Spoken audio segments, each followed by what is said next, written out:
Jadi di gaya bahasa Arab itu begini. Kalau ada orang ragu dengan sesuatu informasi, maka kita ingin meyakinkan supaya keraguannya hilang. Salah satu caranya gunakan inna di depannya. Jelas ya? Ustadz Adi akan datang hari ini. Ah, masa sih?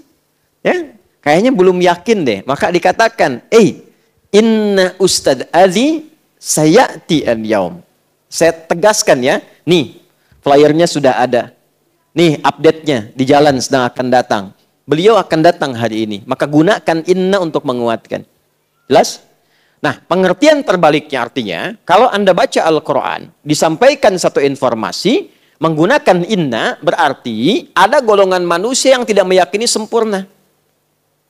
Jadi ada orang-orang yang memang, maaf, menganggap kehidupan dunia itu segalanya. Karena itu sibuk dengan dunia. Berangkat gelap, pulang gelap, kumpulkan ini, kumpulkan itu, hitung lagi, hitung lagi. Padahal yang sudah terkumpul pun belum tentu dipakai. Gitu. Maka Allah tegaskan pakai inna, kamu itu akan meninggalkan dunia, kamu akan wafat. Yang kamu kumpulkan ini nggak akan bermanfaat untukmu kalau tidak digunakan itu untuk kepentingan esok harimu. Sibuk meninggikan diri, sibuk mencari kedudukan, lupa bahwa banyak aktivitas yang harus dikerjakan untuk persiapan pulang. Gitu. Jadi kalau Quran menggunakan kata inna seakan menyentuh kepada jiwa. Ada orang-orang yang lalai dengan persiapannya sebelum dia berpulang karena disibukkan dengan kegiatan dunia yang sementara. Kalau sibuk itu punya value-nya, nilainya saat yang bersamaan untuk pulang, bagus. Silahkan cari harta yang sebanyak-banyaknya. Gunakan untuk apa? Untuk ibadah. Ya, ibadah itu apa saja? Banyak nilainya. Jangan digambarkan zakat saja. Infak yang umum saja. Anda cari rizki supaya di rumah punya tempat yang nyaman untuk ibadah, punya tempat untuk sholat, punya tempat untuk kajian Quran bersama keluarga. Itu punya nilai positif, plus poinnya. Anda cari harta supaya dapat makanan yang halal, enak dan halal. Ya, coba pilih, halal nggak enak, ya atau enak nggak halal? Ya, saya tahu itu pasti enak dan halal. Itu kan? Jadi ya silahkan cari makanan yang enak dengan cara yang halal. Halalan, thayyiban, silahkan senikmat-nikmatnya. Mau beli nasi goreng di Jerman silahkan. Ya nggak dipaksa, jus alpukat diperhatikan, silahkan saja. Ya, halalan, thayyiban, tapi niatkan untuk ibadah. Makannya supaya kuat sholat, itu niatnya. Makannya supaya bisa baca Quran energinya, itu niatnya. Lalu gunakan untuk zakat, untuk infak, berbagi dengan sesama, membahagiakan orang tua, keluarga, kerabat, belikan anak-anak pakaian yang membuat dia dekat dengan Allah, menyekolahkan dia di tempat yang mendekatkan dia dengan Allah. Silahkan kumpulkan sebanyak-banyaknya. Bukankah sudah ada Utsman contohnya?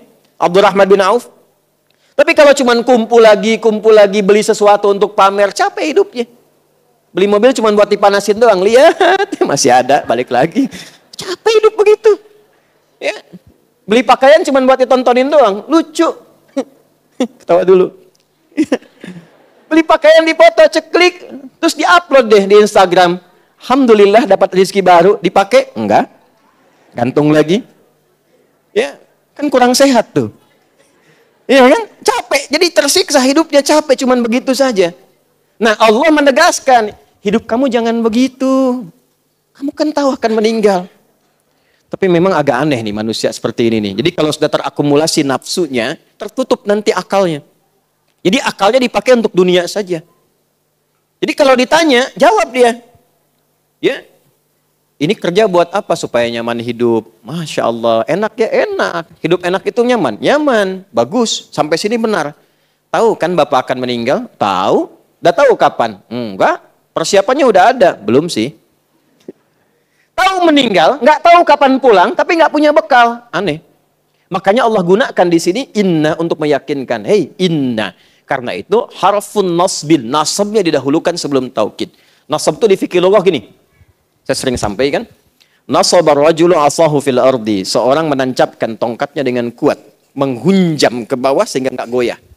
Nggak goyah. Nasab namanya. Maka seakan pesannya begini. Hei, tancapkan ini dalam hatimu. Jangan goyah. Kuatkan pada jiwamu, yakinkan jangan goyah. Kamu ini akan pulang. Kamu akan meninggal. Kalau perlu tuliskan di dinding rumah itu. Setelah saat kamu pulang, saya di meja kerja itu, saya tuliskan. Ada hidayat, jangan maksiat, karena kamu akan wafat. Sudah merasa punya bekal yang cukup untuk pulang? Tanda tanya. Jadi begitu kita melihat itu termotivasi lagi. Kuatkan lagi, kuatkan lagi, kuatkan lagi. Tancapkan pada jiwamu.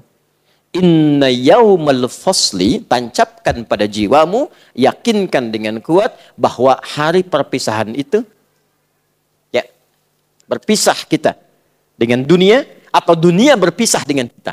Karena di sini konteksnya dunia meninggalkan kita. Jadi kalau bukan kita yang meninggalkan dunia, dunia yang meninggalkan kita. Artinya kiamat, selesai kehidupan. Jelas? Baik. Allah. Inna yaumal fasli kana miqata. Masya Allah. Telah tetap waktunya.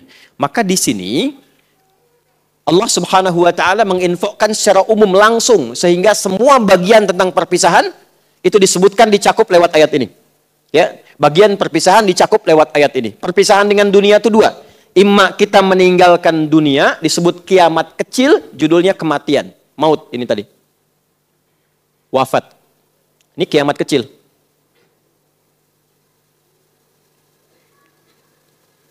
Atau kiamat besar, dunia yang meninggalkan kita, hancurnya dunia.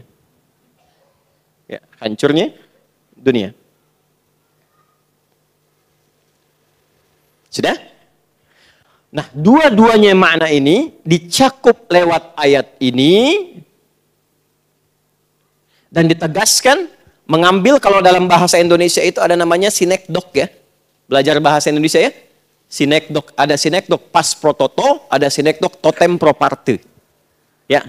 Pas prototo itu disebutkan sebagian mewakili keseluruhannya. Kalau sinekdok totem pro parte disebutkan keseluruhan mewakili sebagiannya.